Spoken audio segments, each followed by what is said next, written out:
तो हेलो बच्चों, सिग्मा उक्ति क्लासेस पे आपका स्वागत है। मेरा नाम है टिकम सिंह आडा।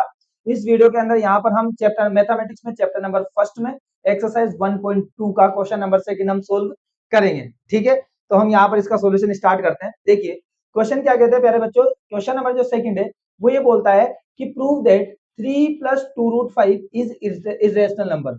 मतलब मुझे ये सिद्ध करना है प्यारे बच्चों कि 3 + 2√5 जो है वो एक इर्रेशनल नंबर है।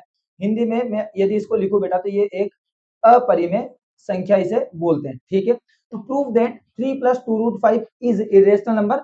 सिद्ध कीजिए कि 3 + 2√5 एक अपरिमेय संख्या है। तो मैंने आपको लास्ट टाइम का जो वीडियो था उसमें ऐसा ही क्वेश्चन आपको कराया था, वो थोड़ा सा अलग था। इसका जो सॉल्यूशन है वो थोड़ा क्या होगा, अलग, लेकिन मेथड का नाम वही है, कॉन्ट्राडिक्शन मेथड, यानी कि बोलो तो विरोधाभास विधि।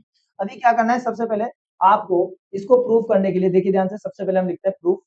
अच्छा सर कैसे करें, तो सबसे पहले पहली लाइन रहेगी लेट। मुझे क्या करना है प्यारे बच्चों, तो 3 + 2√5 है ना, 3 + 2√5, 3 + 2√5 is a rational number, is a rational number.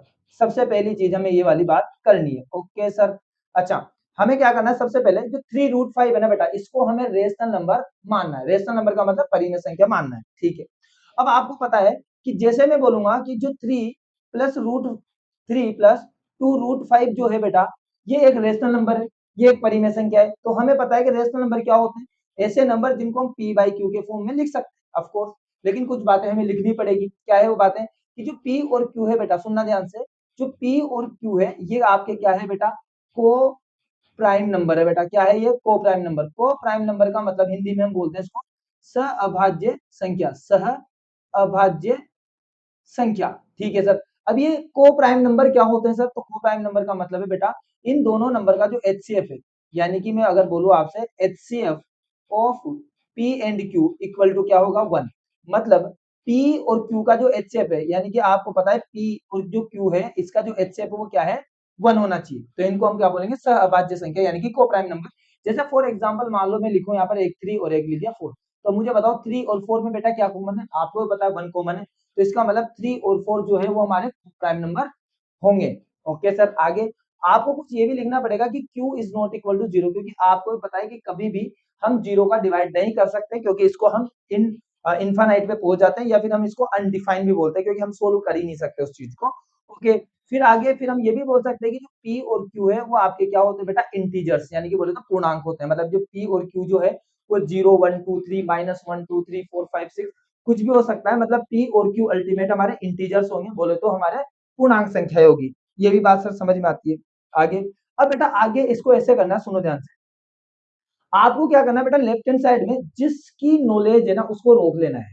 जैसे फॉर एग्जांपल आप जानते हो कि जो √5 है वो क्या है आपके, एक इरेशनल नंबर है, अपरिमेय संख्या है। हर बच्चे को पता है कि जो √5 है वो इरेशनल नंबर यानी कि अपरिमेय संख्या है। तो बेटा इसको यहाँ पर रोकना ही पड़ेगा। इसको क्या करना पड़ेगा बेटा, यहाँ पर रोकना ही पड़ेगा।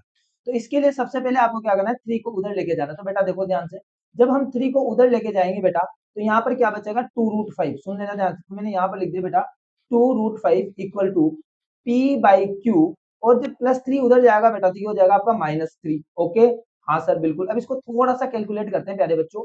तो देखो 2√5 इक्वल टू, आपको पता है यहाँ पर एलसीएम आएगा तो क्या आ जाएगा बेटा, एलसीएम q।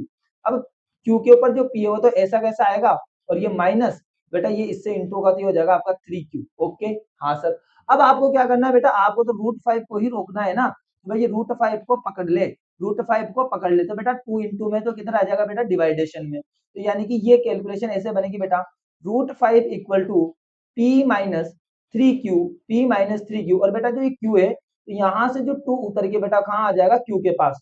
तो बेटा ये हो जाएगा आपका 2q। क्या हो जाएगा प्यारे बच्चों, 2q। तो इस चीज को ध्यान, हम थोड़ा सा यहाँ पर ऊपर चलते हैं। Okay okay sir. अब मैंने कहा थोड़ा सा ध्यान से देखो बेटा, लेफ्ट हैंड साइड में जो √5 है इसके बारे में हम क्या जानते हैं, इसके बारे में जानते हैं सर ये एक इरेशनल नंबर है। सुन लो ध्यान से, कौन सा नंबर है बेटा, इरेशनल नंबर है। सर कैसे पता, बेटा इसका जो क्वेश्चन नंबर हमने फर्स्ट किया था वो यही था। आप जाके देखो वीडियो अगर आपने नहीं देखा तो। ओके सर, ये इरेशनल नंबर है। और सर ये कौन सा नंबर है, तो मैं आपको बता दूं बेटा, देखो p आपका एक इंटीजर है, q आपका एक इंटीजर है, और 3 आपका एक इंटीजर है, 2 q भी इंटीजर है। तो मैं आपको बताऊं बेटा, एक चीज हमेशा ध्यान रखना बेटा, इंटीजर माइनस इंटीजर, आंसर बेटा इंटीजर बनेगा। और नीचे भी इंटीजर इंटू इंटीजर, तब भी आंसर बेटा इंटीजर बनेगा। और इंटीजर अपॉन यहाँ पर क्या हो गया, ये पूरा का पूरा जो वैल्यू है बेटा, है ना, ये पूरा का पूरा जो वैल्यू, अब देखो ना आप थोड़ा ध्यान से समझो यहाँ पर बेटा, ये वाली जो चीज है एक्चुअली इसको मैं ऐसे समझाता हूँ आपको, सुनना ध्यान से बेटा। जो पी है वो इंटीजर है, 3 और क्यू भी क्या है, इंटीजर। तो देखो इंटीजर इंटू इंटीजर, इंटीजर हो गया, और ये हो गया इंटीजर। तो इंटीजर माइनस इंटीजर क्या बनेगा बेटा, तो ये भी आपका बनने वाला है इंटीजर। क्या बनेगा, इंटीजर। इंटीजर मतलब बोले तो पूर्णांक। अब नीचे देखो बेटा, 2 और क्यू, 2 भी इंटीजर, क्यू भी इंटीजर, इंटीजर इंटू इंटीजर, तो बेटा ये भी बनेगा आपका इंटीजर। अब आपको पता है कि ऊपर भी इंटीजर और नीचे भी इंटीजर, तो बेटा ये पी बाई क्यू की फॉर्म होगी। तो इसका मतलब ये कौन सा नंबर हो जाएगा बेटा, तो ये एक रेशनल नंबर होगा मेरे प्यारे बच्चे। क्या होगा, rational number.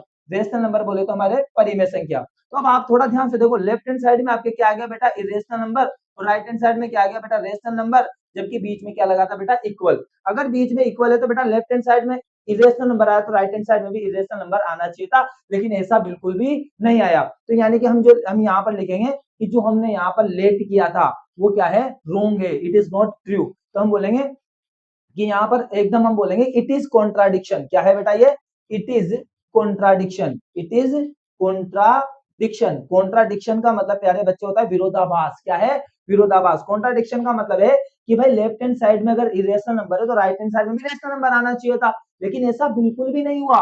Left hand side में तो इरेशनल नंबर आ गया, लेकिन राइट हैंड साइड में क्या आ गया, रेशनल नंबर। तो ये कॉन्ट्राडिक्शन हो गया, मतलब ये बात जो है वो क्या होगी बेटा, गलत होगी। तो इसका मतलब हम लिखेंगे बेटा यहाँ पर हेंस। हेंस जो हमारा जो क्या था क्वेश्चन, तो यानी कि 3 प्लस 2√5 इज इरेशनल नंबर। तो ये एक क्या होने वाला है बेटा, रेशनल नंबर हो जाएगा। क्या हो जाएगा बेटा, रेशनल नंबर हो जाएगा, जबकि हमने माना था कि ये क्या था, रेशनल नंबर है। लेकिन नहीं, ये क्या हो जाएगा आपका, एक इरेशनल नंबर हो जाएगा। और ये इस हिसाब से बेटा हो जाता है हेंस प्रूव्ड। यानी कि मुझे आशा है बेटा, यानी कि मुझे यहाँ पर होप है कि आपको ये क्वेश्चन अच्छे से समझ में आया होगा। ठीक है, वीडियो को देखने के लिए आपका बहुत बहुत ज्यादा धन्यवाद। और अगर आपको वीडियो के इसमें जो क्वेश्चन है इसके सॉल्यूशन यदि आपको समझ में आ रहे हैं, अच्छे लग रहे हैं, तो प्लीज क्लास 10th के जितने भी आपके दोस्त हैं उन तक इस वीडियो को जरूर शेयर करें, कमेंट करें, लाइक करें, और ऐसे ही नए नए वीडियो के लिए सिग्मा क्लासेस के साथ आप बने रहे। Thank you very much.